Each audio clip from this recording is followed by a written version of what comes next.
ಆರೋಪಿಗಳ ಗ್ಯಾಂಗ್ನಲ್ಲಿ ಓರ್ವ ಯುವತಿ ಕೂಡ ಭಾಗಿಯಾಗಿದ್ದು ಗೊತ್ತಾಗ್ತಾ ಇದೆ. ನೋಡಿ, ನಾನು ಆಗಲೇ ಹೇಳ್ತಾ ಇದ್ದಲ್ಲ, ವ್ಯವಸ್ಥಿತವಾಗಿ ಬಹಳ ಪ್ಲಾನ್ ಅನ್ನ ಒಳ್ಳೆ ವೃತ್ತಿಪರರ ರೀತಿ ಈ ಗ್ಯಾಂಗ್ ಮಾಡ್ಕೊಳ್ತಾ ಇತ್ತು. ಹನಿ ಟ್ರ್ಯಾಪ್ ಮಾಡೋದನ್ನೇ ವೃತ್ತಿಯಾಗಿ ಮಾಡ್ಕೊಂಡ್ಬಿಟ್ಟಿದ್ರು ಇವರು ಅಂತ. ಪ್ರಭಾವಿಗಳ ಸಂಪರ್ಕ ಮಾಡಿ ಫಾಲೋ ಮಾಡ್ತಾ ಇದ್ರು. ನಂಬರ್ ಪಡೆದು ವಿಐಪಿಗಳನ್ನ ಟ್ರ್ಯಾಪ್ ಮಾಡೋದೇ ಈ ಗ್ಯಾಂಗ್ನ ಕೆಲಸ ಆಗಿತ್ತು. ವಿಐಪಿಗಳು ಉಳ್ಕೊಳ್ತಾ ಇದ್ದ ಹೋಟೆಲ್ ರೂಮನ್ನ ಪಡ್ಕೊಳ್ತಾ ಇದ್ರು. ಯುವತಿಯನ್ನ ಕಳಿಸಿ ಹಿಡನ್ ಕ್ಯಾಮ್ರಾ ರೀತಿ ರೆಕಾರ್ಡ್ ಮಾಡ್ಕೊಳ್ತಾ ಇದ್ರು. ಆ ವಿಡಿಯೋವನ್ನ ವಿಐಪಿಗಳಿಗೆ ಅಗೇನ್ ಕಳಿಸ್ಕೊಡ್ತಾ ಇದ್ರು. ನಿಮ್ದೇ ಇದು ವಿಡಿಯೋ ನೋಡಿ ಅಂತ ಬ್ಲ್ಯಾಕ್ ಮೇಲ್ ಕೂಡ ಮಾಡ್ತಾ ಇದ್ರು. ನಾವು ಈ ವಿಡಿಯೋವನ್ನ ಹಾಗೆ ನಾಶ ಮಾಡಬೇಕು ಅಂದ್ರೆ ದುಡ್ಡು ಕೊಡಬೇಕು ಅಂತ ಕೇಳ್ತಾ ಇದ್ರು. ರೈಟ್, ಡೀಟೇಲ್ಸ್ ಕೊಡ್ತಾರೆ. ಮುರಳಿ, ಈ ಯುವತಿ ಹಾಗೂ ಈ ಗ್ಯಾಂಗ್ನಲ್ಲಿ ಎಷ್ಟು ಜನ ಟೋಟಲ್ ಸದಸ್ಯರಿದ್ರು? ಅವರೆಲ್ಲರೂ ಅಂಧರಾಗಿದ್ದಾರಾ ಅಥವಾ ಇನ್ನಷ್ಟು ಜನರನ್ನ ಅರೆಸ್ಟ್ ಮಾಡುವ ಸಾಧ್ಯತೆ ಇದೆಯಾ?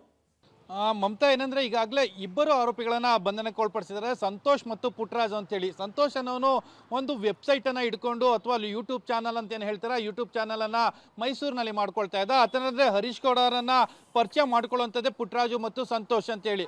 ಆ ಇಬ್ಬರು ಆರೋಪಿಗಳೇನಿದ್ರು ಅವರು ಪರಿಚಯವನ್ನು ಮಾಡ್ಕೊಳ್ತಾರೆ. ಕೆಲವೊಂದು ಪ್ರಚಾರಗಳನ್ನು ಮಾಡಲಿಕ್ಕೆ ಎಲೆಕ್ಷನ್ ಸಂದರ್ಭದಲ್ಲಿ ಪ್ರಚಾರವನ್ನು ಮಾಡುವಂಥದ್ದು ಇರ್ಬೋದು. ಅದಾದ ನಂತರ ಕ್ಷೇತ್ರದ ವಿಚಾರಕ್ಕೆ ಪ್ರಚಾರಗಳನ್ನು ಮಾಡಲಿಕ್ಕೆ ಯೂಟ್ಯೂಬ್ಗಳನ್ನು ಬಳಸ್ಕೊಳ್ತಾ ನಿಮಗೆ ಸಹಾಯವನ್ನು ಮಾಡ್ತೀವಿ ಅಂತೇಳಿ ಪರಿಚಯನ ಪರಿಚಯನ ಮಾಡಿಕೊಂಡು ಅವರ ಜೊತೆಯಲ್ಲಿ ಸಲಿಗೆಯನ್ನ ಮಾಡ್ಕೊಳ್ಳುವಂಥದ್ದು. ಯಾಕಂದ್ರೆ ಹರೀಶ್ ಗೌಡ ಯಾವ್ಯಾವ ಐಷಾರಾಮಿ ಹೋಟೆಲ್ಗಳಿಗೆ ಹೋಗ್ತಾರೆ ಮತ್ತು ಎಲ್ಲಿ ರೂಮನ್ನು ಮಾಡ್ತಾರೆ, ಅವರು ಪಡ್ಕೊಳ್ತಾ ಇದ್ದಂಥ ರೂಮ್ ನಂಬರ್ ಯಾವುದು, ಇದೆಲ್ಲದ್ರ ಬಗ್ಗೆ ಕೂಡ ಸಂಪೂರ್ಣವಾಗಿ ಮಾಹಿತಿಗಳನ್ನು ತಿಳ್ಕೊಳ್ಬೇಕು ಅಂದರೆ ಅವರ ಜೊತೆಯಲ್ಲಿ ಒಡನಾಟವನ್ನು ತುಂಬ ಚೆನ್ನಾಗಿ ಬೆಳೆಸ್ಕೊಳ್ಬೇಕಿತ್ತು. ಆ ರೀತಿಯಲ್ಲಿ ಬೆಳೆಸ್ಕೊಂಡು ಈ ರೀತಿಯ ಪ್ಲಾನ್ಗಳನ್ನು ಮಾಡಿದ್ರು ಅನ್ನೋದ್ರ ಬಗ್ಗೆ ಈಗ ಮಾಹಿತಿಗಳು ಸಿಗ್ತಾ ಇರೋಂಥದ್ದು. ಪುಟ್ಟರಾಜು ಮತ್ತು ಸಂತೋಷ್ ಇದೆಲ್ಲಾನು ಕೂಡ ಪ್ಲಾನನ್ನು ಮಾಡ್ಕೊಳ್ತಾರೆ. ಪ್ಲಾನನ್ನು ಮಾಡ್ಕೊಂಡ ಬಳಿಕ ಮತ್ತೊಬ್ಬ ಆರೋಪಿ ಆತ ಬೇರೊಂದು ವೃತ್ತಿಯನ್ನ ಮಾಡ್ತಾ ಇರುವಂಥದ್ದು ಮತ್ತು ಆ ಯುವತಿ ಏನಿದ್ರು, ಯುವತಿಯು ಕೂಡ ಈ ಹೋಟೆಲ್ನಲ್ಲಿ ಹೋಗಿ ಒಂದಷ್ಟು ವಿಡಿಯೋ ತುಣುಕುಗಳನ್ನ ರೆಕಾರ್ಡ್ ಮಾಡಿದ್ದಾರೆ ಅನ್ನೋದ್ರ ಬಗ್ಗೆ ಈಗ ಮಾಹಿತಿಗಳು ಸಿಕ್ಕಿರುವಂಥದ್ದು. ಮಮತಾ, ಧನ್ಯವಾದ ಮುರಳಿ ತಮ್ಮ ಮಾಹಿತಿಗಾಗಿ.